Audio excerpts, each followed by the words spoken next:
को ज़रूर सब्सक्राइब कीजिए, आपसे दरख्वास्त है, और बेल आइकन को भी प्रेस कीजिए, और अगर वीडियो अच्छी लगे तो शेयर भी कर दीजिएगा। आज मैंने कल जैसे अपने वीलॉग में कहा था कि आज का दिन अदालती दिन के हवाले से बड़ा इम्पोर्टेंट है इमरान खान साहब की ज़िंदगी में। अदालती हवाले से मैं बात कर रहा हूँ, तो आज एक बड़ी खबर तो बहरहाल बन गई, और ख़बर यह है कि अल कादर ट्रस्ट केस जो है वो, उसमें इमरान खान साहब की सज़ा मुअत्तली के हवाले से जो केस है वो समाअत के लिए मुकर्रर हो गया, और उसके लिए 11 जो मार्च है वो तारीख रखी गई है। दूसरा जो तोशा खाना है उसका नंबर भी लग गया है, अब उसकी तारीख तय होनी है कि किस तारीख से वो शुरू होगा। अब आप इस बात को समझें कि ये 2 केसेस हैं जिनमें इमरान खान जेल में है, बाकी केसेस में उनकी ज़मानत हो चुकी है। अगर तोशा खाना केस और अल कादर ट्रस्ट केस में भी उनके ज़मानतें हो जाती हैं तो इमरान खान की रिहाई पक्की हो जाएगी। अब ये मुझे नहीं पता कि अदालतें इसमें क्या फ़ैसला करती है, लेकिन जो ग्राउंड रियलिटीज़ हैं वो यही हैं कि अगर ये केसेस की समाअत होती है तो इसमें कोई दो राय नहीं है कि क्योंकि केसेस बहुत कमज़ोर है, इमरान खान की रिहाई बहुत पक्की है। हाँ, जो अलीमा साहिबा ने कहा कि अब मुझे नहीं पता, तारीख तो लग गई है, ये ना हो कि जय साहब जो हैं वो उम्रा करने चले जाएं। एन जी कह के बंदा और टिकट ना ली हो तो टीटिया आया, तो वो नमाज पढ़ रहा था, उसने टीटी को देखा तो उसने कहा 100 रकात नफिल खड़ा रहूँ तो 2 घंटे 3 घंटे। तो अगर इस तरह का कोई मामला हो तो मैं कह नहीं सकता, लेकिन अगर ग्राउंड रियलिटीज़ देखी जाए, इंसाफ के तकाजे देखे जाए, तो इमरान खान की रिहाई कोई अब इतना बड़ा मसला नहीं है। आगे जाके अदालतें क्या करती हैं क्या नहीं करती ये वक्त बताएगा। लेकिन आज एक चीज़ और भी हुई। मैं आज एक प्रोग्राम में था और उसमें कुछ और एनालिस्ट भी थे, तो उसमें राना आमिर साहब जो हैं, आमिर राना साहब, वो खासे क्लोज समझे जाते हैं इस्टेब्लिशमेंट के भी, अवार्ड भी सदारती मिले उन्हें। उन्होंने ये कहा कि अगर फ़र्ज करें तोशा खाना केस और अल कादर ट्रस्ट केस में कुछ हो भी जाता है, इमरान खान को अदालती रिलीफ मिल भी जाता है, तो और केस तैयार है, 9 मई का केस तैयार है, और क्या कहते हैं बहुत 3-4 केस तैयार है। तो यानी आप समझें कि ये तो अब एक जंग है, अब इस जंग में कौन जीतता है ये आने वाला वक्त बताएगा। लेकिन बज़ाहिर इमरान खान के रास्ते के साथ 2 कांटे रह गए, वो दूर हो जाते हैं तो वो बाहर आ जाएंगे। ये तो थी आज की बात। और अलीमा खानम साहिबा की ये बात से मैं बिल्कुल एग्री करता हूँ कि अब अदालतें अगर इसे डिले कर जाएँ, प्रोलॉन्ग कर जाएँ, तारीख पे तारीख देने लग जाएँ, 2-2 महीने की तारीख दें, तो मैं कह नहीं सकता। जैसे अब 11 मार्च की तारीख दी है, यानी अब से कोई 14-15 दिन के बाद की, 14-15 दिन के बाद उस तारीख को केस एडजर्न हो जाता है, या जज साहब छुट्टियों पे चले जाते हैं, या कुछ और होता है और उसे डिले कर दिया जाता, तो मुझे नहीं पता। लेकिन बज़ाहिर मैंने आपको पहली खबर दे दी है कि जनाब अली सूरत हाल इमरान खान के लिए अदालती तौर पे एक अच्छी खबर मौजूद है। दूसरी इम्पोर्टेंट चीज़ ये है कि बरतानवी हुकूमत जो है उस पर दबाव बढ़ रहा है, और कहा यह जा रहा है कि आप अगर इमरान खान को उसका हक नहीं मिलता और उसको जेल में उसके इंसानी हकूक़ के जो तकाजे पूरे नहीं किए जाते, उसको अदालती इंसाफ नहीं मिलता, तो बरतानिया जो है वो पाकिस्तान की इमदाद बंद कर दे।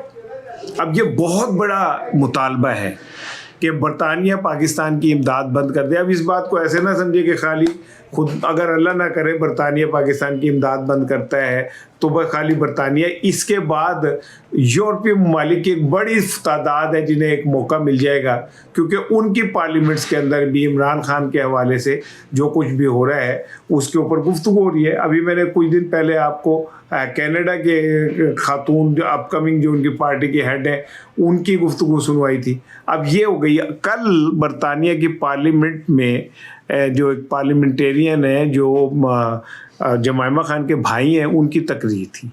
उस तकरीर में उन्होंने कहा जनाब इमरान खान के ऊपर जितने जुल्म सितम किए जा रहे हैं और जितनी उनके ऊपर पाबंदी और सख्तियां की जा रही हैं, उनसे जिस तरह उनका जमहूरी हक छीना जा रहा है, जिस तरह उनसे उनके इंसानी हकूक़ छीने जा रहे हैं, तो और वो इतना बड़ा सियासतदान, इतना बड़ा नाम है दुनिया का, तो ये बहुत बड़ी नाइंसाफ़ी है। उन्होंने बरतानवी हुकूमत से कहा कि जनाब अली आप पाकिस्तान की इमदाद बंद कर दें। अब अगर ये तकरीर हुई है, इसके बाद और तकरीरें भी होनी, और अगर पार्लियामेंट में ये करारदाद मंजूर हो जाती है तो पाकिस्तान के लिए बहुत सारे मसाइल खड़े हो जाएंगे। बरतानिया के बाद मैंने आपको बताया दूसरे ममालिक भी मौजूद हैं जो इस बात की तब पर तोल रहे। तो एक बैरूनी दबाव तो बहरहाल इमरान खान के हवाले से डेवलप हो रहा है। मैंने आपको बहुत पहले भी कहा था कि इमरान खान की सेहत के हवाले से जब खबरें आई तो बरतानिया और अमेरिका का सिफारत खाना पूरी तरह अलर्ट हुआ और उनका पाकिस्तानी हुकाम से मुकम्मल तौर पे राब्ता था और उनका ये प्रेशर डेवलप हुआ कि इमरान खान साहब को फौरी तौर पे जदीद तिबी जो सहूलियात हैं वो दी जाएँ, जिसके बाद ये सारा कुछ हुआ। अभी इसमें मुझे जहाँ तक इतलात है वो ये कि बरतानिया का सिफारतखाना पूरी तरह इन्वॉल्व है और पाकिस्तानी हुकूमत को ये बावर कराने की कोशिश की जा रही है कि आपके इन इक़दामात से बैनुल-अक़वामी तौर पे पाकिस्तान के जो जमहूरियत का स्टांस है वो कमज़ोर हो रहा है। आगे जाके वल्लाह आलम बिस्सवाब मुझे नहीं पता, लेकिन बरतानिया का दबाव जो है वो तो अब साफ साफ चिट्टा चिट्टा चानन वर्गा नज़र आना शुरू हो गया है। अलीमा खानम साहब बहुत दिनों से बहुत कुछ बोल रही हैं, मैंने कल भी अपने वीलॉग में इसको कवर किया था। एक सवाल आज कल जो मीडिया में बड़ा फैल रहा है कि क्या अलीमा खानम पीटीआई पर कब्ज़ा करना चाहती हैं और क्या वो ये चाहती हैं कि पीटीआई की सारी क़यादत जो है वो नाहल हो जाए या भाग जाए या मुतनफ़र हो जाए और पार्टी क़यादत उनके हाथ में आ जाए। तो मैंने उस पर जिन लोगों ने ये कहा उनसे आर्गूमेंट किया, मैंने उनसे पूछा कि कोई एक अलीमा खानम का बयान बताएं जो उन्होंने पार्टी के हिरार्की या पार्टी के मामलात के हवाले से दिया हो। वो और उनकी बहनें सिर्फ एक बात कह रही हैं कि हमारे भाई की सेहत, हमारे भाई की सेहत, हमारे भाई की सेहत। दूसरी तो गल ही कोई नहीं कर रही है। अगर कल उन्होंने 5 वकीलों के नाम लिए हैं, बड़े वकीलों के, खोसा साहब के, हामिद खान के और बाकी लोगों के, बैरिस्टर गौहर के, तो उन्होंने ये तो नहीं कहा कि पार्टी मेरी मर्जी से चलाए। उन्होंने कहा मेरे भाई के सेहत के हवाले से आप लोगों ने क्या किया है। अब उस पर बैरिस्टर गौहर ने वजाहत दी है कि भाई मैं पार्लियामेंटेरियन हूँ, मैंने ये किया है, मैंने वो किया है। अली बुखारी साहब ने अपनी वजाहत दी है, तो ठीक वजाहत दी है उन्होंने बताया है, लेकिन बहनों का कंसर्न है अपनी जगह पे, वो उसका इजहार करती रहेंगी। उनकी तमाम सियासत इस टाइम, तीनों बहनों की सियासत अपने भाई की सेहत और ज़िंदगी के हवाले से, उनके पास दूसरा कोई ऑप्शन और नहीं है जिस पे वो बात कर रही है। वो ये नहीं कह रही कि जी गंडापुर को आगे कर दो या फलों को आगे कर दो, वो ये कह रही है कि मेरे भाई की जो सेहत है उसको जो है प्रायोरिटी दी जाए। बल्कि डॉक्टर जो इमरान खान की बहन है अज़मा, उन्होंने जो गुफ्तगू की वो तो बहुत ही खौफनाक है। वो कहती हैं कि जो हमारे पास गैर मुल्की डॉक्टर हैं, जो दुनिया के क्वालिफाइड डॉक्टर हैं, वो ये कहते हैं कि इमरान खान की ज़िंदगी ख़तरे में है। वो ये कहते हैं कि इमरान खान की बीनाई दूसरी भी जा सकती है। फिर उन्होंने ये बात भी दोहराई कि इमरान खान कहते हैं कि मुझे जेल में कत्ल कर दिया जाएगा। और फिर वो कहते हैं कि ये सारी सूरत हाल अगर आप देखें तो क्या ये खामोशी से इमरान खान का कत्ल नहीं है, जिस तरह इमरान खान को वो लीज ले जाया जाए। अब यहाँ पे सवाल आता है कि जी कुछ दोस्तों का ये कहना है कि इमरान खान की जो इलाज हो रहा है वो तो उनकी कॉन्सेंट से हो रहा है और उनसे पेपर पे साइन लिए जाते हैं कि जनाब अली मेरी कॉन्सेंट से हो रहा है। तो मेरा सवाल ये है कि वो पेपर क्यों नहीं अवाम को दिखाए जाते कि ये इमरान खान के कॉन्सेंट से हो रहे हैं। और दूसरी बात है कि हुकूमत के पेपरों पर यकीन कौन करता है। जो हुकूमत फॉर्म 45 बदल सकती है उसके लिए जाली पेपर तैयार करना कौन सा मसला है। जिस तरह नवाज शरीफ साहब को पाकिस्तान से बाहर भेजने के लिए जाली पेपर तैयार कर रहा है कि क्या वो हिस्ट्री का हिस्सा नहीं है। असल बात यह कि इमरान खान के अहले खाना को इमरान खान से क्यों नहीं मिलवाया जा रहा, वो वजह क्यों नहीं बताई जा रही कि इमरान खान को क्लॉट कैसे पैदा हुआ, ये क्यों नहीं बताया जा रहा कि इमरान खान की ब्लड रिपोर्ट क्या कहती है, ये क्यों नहीं बताया जा रहा कि इमरान खान के आँख के ट्रीटमेंट के लिए उन्हें लाया गया और उसके बाद उनके दिल की जो है क्या नाम है वो टेस्ट किए गए। आखिर ऐसी क्या वजह है कि इमरान खान के दिल के टेस्ट करने की ज़रूरत भी पड़ गई। अगर कोई ये कहे कि जी इस बार इसलिए कि चलें अच्छी बात है सारी कर लिए, तो पिछली दफ़ा क्यों नहीं किए गए, इस बार क्यों किए गए। तो ये बहुत सारे ऐसे सवालात हैं जिनका जवाब बहरहाल किसी को तो देना है और जिनका जवाब आना तो चाहिए कि इमरान खान की सेहत से जुड़े हुए। और ये इतनी बड़ी बात जो उन्होंने कह दी है क्या कहते हैं उज़्मा ने, तो उसके बाद तो मेरा ख्याल है कि हुकूमत को इसके ऊपर अपनी वजाहत जारी करनी पड़ेगी। अदरवाइज़ ये कि ये अगर कोई ये समझे कि ये केस इसी तरह मामला चलता रहेगा तो मुझे नहीं लगता चलेगा। बैनुल-अक़वामी दबाव बढ़ रहा है, दुनिया भर जो है इसमें इन्वॉल्व हो रही है। कुछ दोस्त ममालिक जो हैं वो नाराज किसी और बात से हैं, लेकिन प्रेशर तो है। सऊदी अरब ने अपने पैसे वापस मांग लिए हैं, यूएई ने अपने पैसे वापस मांग लिए, कतर हमसे नाराज, वो हमसे बात नहीं करना चाह रहा, हम उन्हें जाके मना रहे हैं। तो एक बैनुल अक़वामी इस हुकूमत के खिलाफ नफरत जो है वो डेवलप हो रही है। दूसरी जानिब आप देखें कि IMF का वफद पाकिस्तान आया हुआ है, उस वफद ने आके कहा खीसे कटो जी तलाशियाँ दो, तो खीसों में होगा तो कोई तलाशी देंगे। ये कह रहे हैं जनाब हम टैक्स अदा पूरा नहीं कर सके, सानू माफ कर दो, हम टैक्स अदा।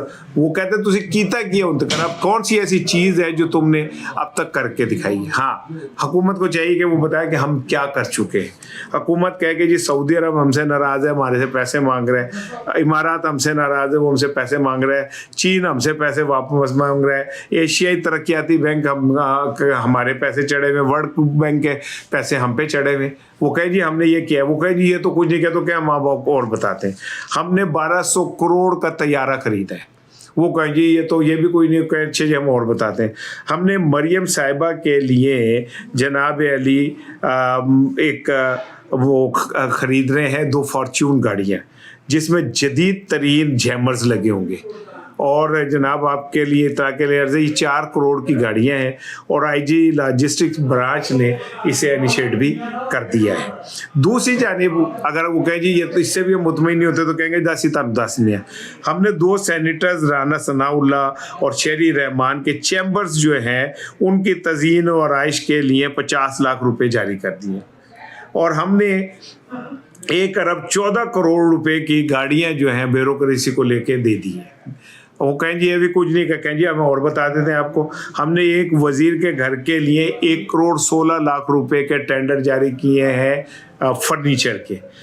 आप अंदाज़ा करें कि एक ऐसा मुल्क जो गुर्बत में डूबा हुआ है, और ये जो तैयारा पंजाब हुकूमत ने लिया है, ये मैं देख रहा था आपको एक सहाफ़ी की गुफ्तगू, वो कहते हैं कि जी ये जो वैनगार्ड और ब्लैक रॉक कंपनियां हैं, इसे अक़वाम मुत्तहिदा ने मेंशन किया था कि ये वो कंपनियां जिनके पैसे जो हैं यहूदियों को जाते हैं, जो इसराइल में इस्तेमाल होते हैं फ़लस्तीनियों के ख़िलाफ़। और उनका कहना ये था कि जो ये तैयारा है वो जिस कंपनी ने, यहूदी कंपनी ने बनाया है, वो इन दोनों कंपनियों की जैली कंपनी है। थे रख हुण गल करो तुसी, असी तो किसी दौर च पैप्सी कोला इसलिए नहीं पींदा था, पैप्सी और कोका कोला के भाई इसके तो % पता नहीं कितने पैसे यहूदियों को जाते हैं।